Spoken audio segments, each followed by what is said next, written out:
My name is Bernadette, but most folks call me Bernie, 30, female. I've always been the kind of person who cares deeply for others. You know, the one who goes out of her way to help, even when it's not asked for. I was raised to be kind and generous, and I never held a grudge against anyone. But then there's Ruth. She's my sister-in-law, and boy, let me tell you, she's a piece of work. Ruth is the only daughter in her family, and I quickly realized how spoiled she was. She had this air of entitlement, always acting like she was the queen bee. What bothered me even more was how she treated her own kids, Hannah and Lila. They'd come over for sleepovers, and every time they'd complain about their mom. They told me she was strict, hardly ever home to play with them, and they saw on her social media that she wasn't on work trips as she told them, but out partying and drinking, acting like a reckless teenager. It infuriated me. I could handle Ruth being a bad person, but a bad mother too? That was a line I couldn't let her cross, for the sake of her kids at least. So I started feeling resentful towards Ruth, and I didn't hesitate to share my frustrations with my husband Greg. However, he was serving in the military and was often away from home, so there wasn't much he could do about his sister's behavior, or how she treated me or her own children. Despite my growing disgust for Ruth, I always welcomed my nieces, Hannah and Lila, with open arms. They were such bright and wonderful young girls. They enjoyed spending time with their cool Aunt Bernie, as they'd often call me. Whenever Ruth would come back to pick up the kids after her mysterious outings, I tried to talk to her in private. I tell her that what she was doing wasn't right and that she needed to step up as a parent. But Ruth's reaction was far from what I'd hoped for. She'd fly into a rage, yelling and cursing at me right in front of her own children, causing a scene, making a mess in my home. She claimed that I didn't know anything and that I had to stay out of her business. Maybe you think I'm wrong for telling a parent how to parent, but how couldn't I? I saw how those girls were feeling and how sad they'd be when they had to return home. Something had to give, right? This went on for a while, and I brushed it off until one day I received a text from Ruth. She threatened to make my life a living hell if I kept on talking about her life choices. I was frustrated and feeling cornered, so I decided to reach out to my mother-in-law. And to my surprise, I found that she had blocked me. It wasn't just her either. I soon discovered that other in-laws had blocked me too. I couldn't understand why they would do this, but I had a strong hunch that Ruth was behind it all. She treated me poorly ever since I joined the family, and this was just another example of her vindictiveness. Frustrated by the situation, I decided to take matters into my own hands. I contacted Ruth and arranged to meet her for a serious chat, as it appeared no one else was willing to put her in her place. We met up at a local coffee shop, and I began by calmly explaining that I didn't appreciate the way she'd been speaking to me. I wanted a productive conversation, but of course, Ruth's reaction was far from constructive. She started yelling at me, as she normally does, but this time I wasn't having any of her BS. I told her that I wanted to have a productive conversation, making it clear that if she wasn't willing to talk to me like an adult, I'd leave and never bother her again, and I would expect the same from her also. This made her stop in her tracks for a while. Typical. I could see the cogs moving behind her eyes, and she was seriously debating whether or not to talk to me rudely. It was clear that Ruth had stopped yelling for a moment because she knew she had the advantage of free babysitting services from me whenever she wanted to go out on her escapades. However, just as I suspected, Ruth's bitterness and anger got the better of her, and she felt attacked by the truth, which only fueled her anger. "Ruth, I just want to talk about the way you treat me. It's not right, and you know it." "Who do you think you are? You have no business telling me how to act. I'm a grown woman." "Then act like it. Why do I have to be here telling a grown woman how to treat people? Everyone says that you're awful." "No one says that. It's only you." "It's everyone, sweetie. They just don't want to tell you because of how you're reacting right now." "You don't tell me what to do." I'm just trying to have a productive conversation here. If you're not willing to do that, then maybe we should end this discussion. You think that you can come in here and judge me, huh?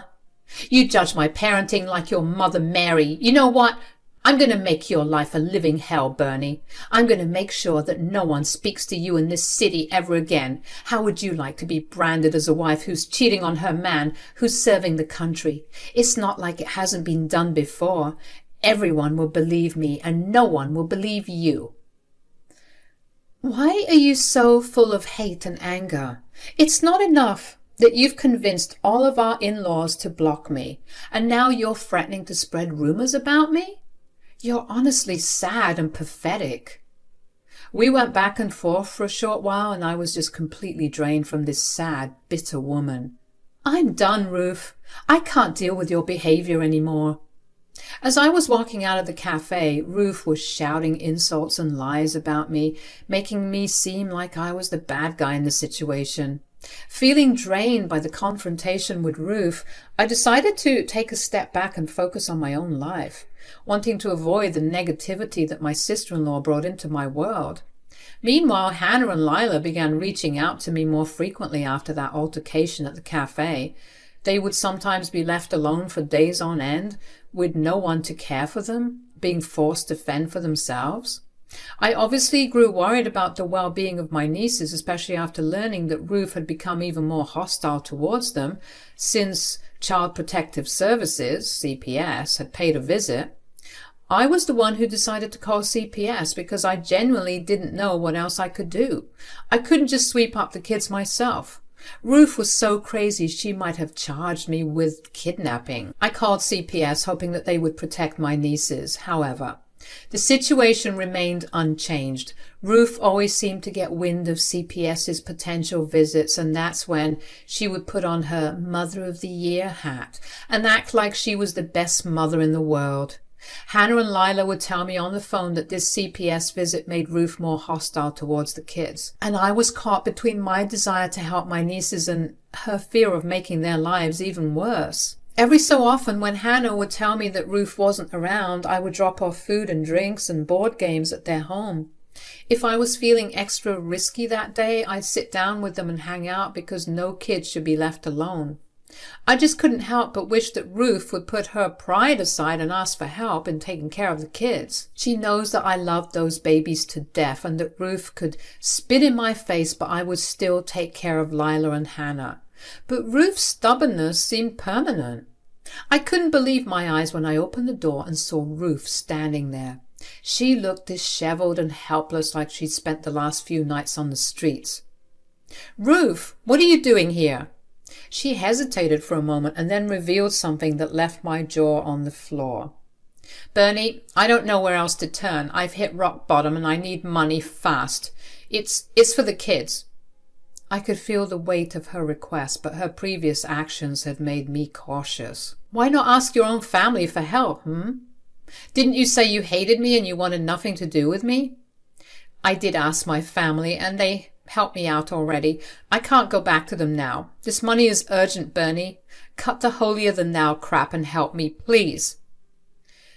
I just wasn't buying it. With the way she was looking, she looked like she would blow the money on booze and drugs, so I said this. "Tell me what the kids need and I'll buy it for them." "Huh? What? Why?" "Just give me the money. I'm their mother. And I'm their aunt, and I care about them, so I want to buy them things."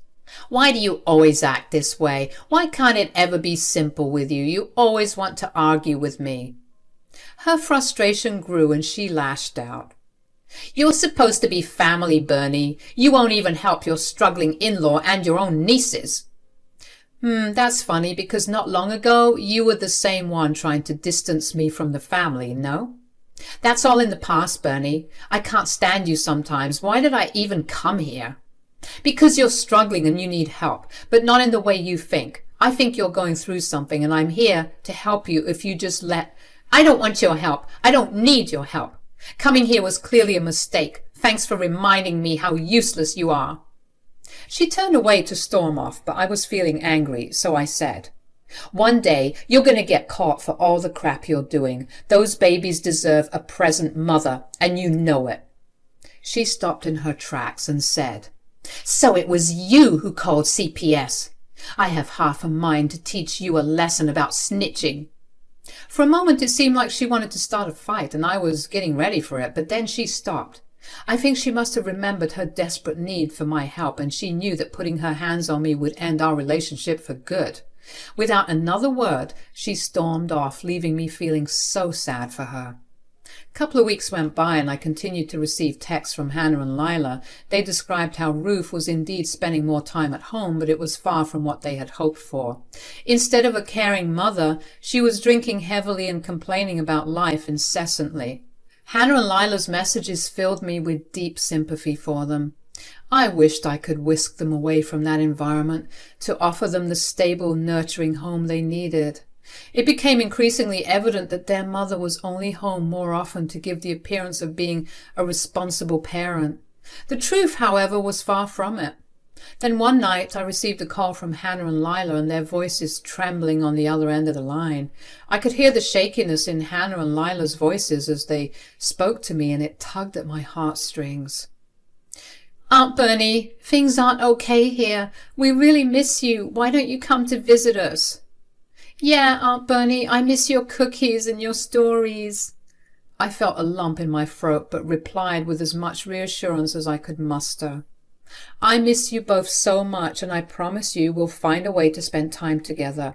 Your happiness means everything to me. Things with your mom are a bit sticky right now, but you don't need me to tell you that. God, I wish I could just whisk you two away." "To Bora Bora, like you promised?" "Yes, to Bora Bora, and to anywhere you two want to go. Where would you like to go, girls?" We spent the rest of the evening chatting about lighter subjects, trying to forget the harsh reality of their situation, if only for a little while. One day, when I was minding my own business, I heard the loud roar of a car in my driveway. Anyone who knows me knows I'm a homebody, and people don't just pull up to my place unexpectedly. So obviously I rushed outside to see who it was. My heart skipped a beat when I saw Hannah and Lila standing in my driveway with their little backpacks and smiling faces. The surprise had left me momentarily speechless, but I quickly rushed to hug them. I had missed them so much. I saw Ruth in her car pulling out of the driveway. Was she just going to leave them here without saying anything? "What's going on, Ruth?" Ruth looked frazzled and half yelled. "I have to go away for a month, and you'll have to take care of them, so yeah." Without hesitation, I ushered the kids inside, telling them to help themselves to whatever they wanted in the kitchen. After that, I walked up to Ruth, unable to contain my anger any longer, and I began to shout at her, my voice echoing through the driveway. "Ruth, what the heck is the meaning of all this? What's your problem? Why are you yelling at me? You can't just drop the kids and disappear for an entire month. What the hell's going on? I thought you loved little brats. Bernie, why are you complaining? Don't you miss them?" "Of course I love Hannah and Lila, and they're not brats. But you can't just dump them here like you don't care about them, and you can't just dump them here without consulting me. What if I wasn't home? What if I had a work trip?" "Okay, but you don't, and you're here. That's all that matters. You're so spoiled, it's disgusting." "Don't raise your voice at me. You know what? This is all your fault." "What? If you'd helped me with the money like I asked, I wouldn't have to do this. I wouldn't have to slave away for an entire month just to make ends meet. You were the one who said I had to be a better mother, and that's exactly what I'm doing." "Okay, where are you going?" "Why is that your business?" "What if the kids need you? What if they get sick? How am I going to contact you and get hold of you if I don't know where you're going?" "There's this thing called a text message, Bernie. Look it up." God, you're insufferable. So you're going on some secret mission then? I don't get it. Why can't you just tell me where you're going? Because it's none of your business. You know what I think? I think that you're going to your little drug parties. What? Why would you think that? Because you're a mess, Ruth. You don't know anything about me. Maybe, and honestly I'm glad, maybe it would be better for everyone if you just went away and never came back. You certainly wouldn't be missed. Ruth was hurt by my words. I saw her face twist, and it looked like she wanted to cry, but she quickly recovered and started yelling at me all over again. Oh, you would love that, wouldn't you? Well, unfortunately for you, I'll be back to take my kids. They love me and they need me. I couldn't be bothered to listen to the rest of her spiel, so I headed back inside the house while she continued to shout at me in the driveway. I got inside the house and locked the door behind me, took a deep breath, and said to Hannah and Lila, "Okay, ladies, who wants to bake some cookies with me?" As the days flew by, I cherished the precious moments with Hannah and Lila. My heart swelled with love and appreciation for these beautiful, smart nieces of mine. I couldn't wrap my head around how they turned out to be such loving, kind children despite being raised by the devil herself. But I wasn't one to question miracles. Every day, Hannah and Lila would open up about the things their mother had done to them. The verbal and physical abuse, even denying them food, it made my blood boil, and I knew I had to devise a plan to ensure the girls would be well taken care of. Hannah, always the little detective, created a burner account to follow her mom. At some point, Ruth had blocked the girls and me from viewing her social media. I guess she figured out that she was being sloppy with her rendezvous. But now, with the burner account, we could see the picture and posts of Ruth living it up during this month when she was supposedly working to support her kids. My suspicions were confirmed, and I knew Ruth wasn't off being productive. Instead, she was drowning her sorrows and neglecting her responsibilities. Lila's eyes welled up. "What's wrong, sweetie?" I know that this won't last forever. I know that she'll come back, and I don't want that." "Me too, sis. I wish we could stay here forever." "Why can't we stay here?" "Well, sweetie, it's a bit complicated. She's your mother. Even if she isn't a good one, she's still your mother, and the laws that make it very difficult for kids to live with whoever they want, even if they're completely in the right." I hugged them both tight and promised that everything was going to work out for us.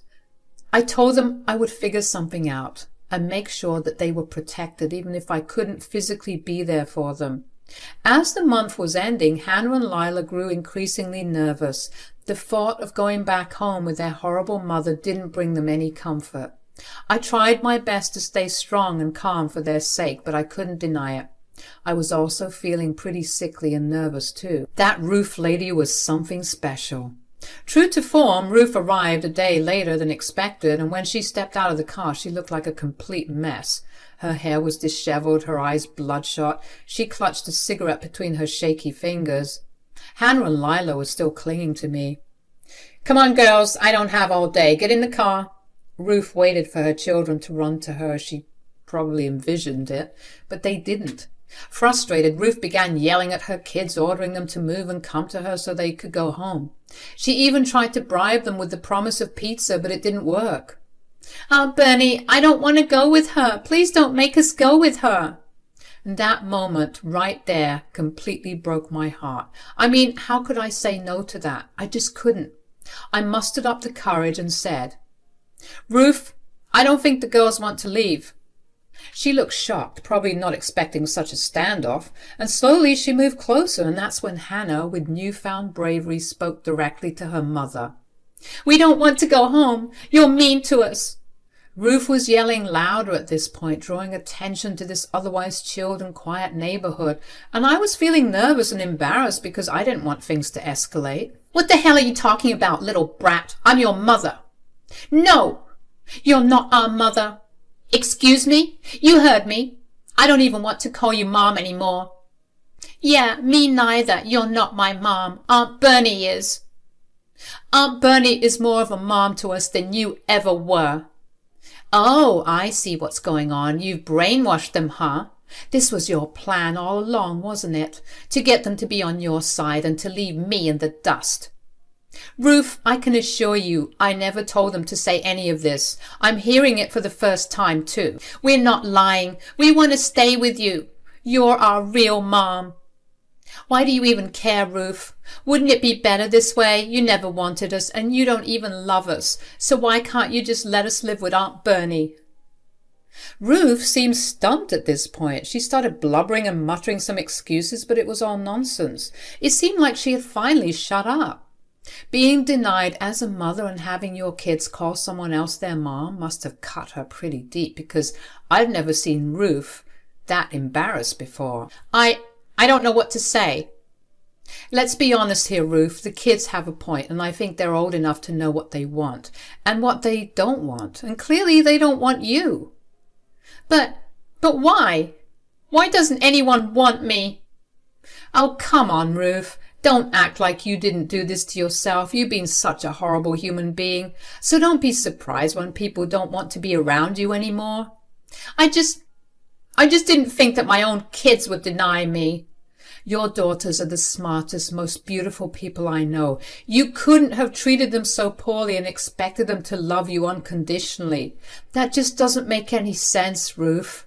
You're smarter than that. Ruth didn't even have any more words. She looked at her daughters pleadingly, but she couldn't even bring herself to say sorry or ask, how can I make things better? Hannah and Lila were ruthless, turning their backs on their mother and getting back inside my house, as if to say, we're done with you. I stood there with Ruth, and she slowly retreated back to her car without saying a word. I didn't know what to say to her. I guess her spirit was completely crushed.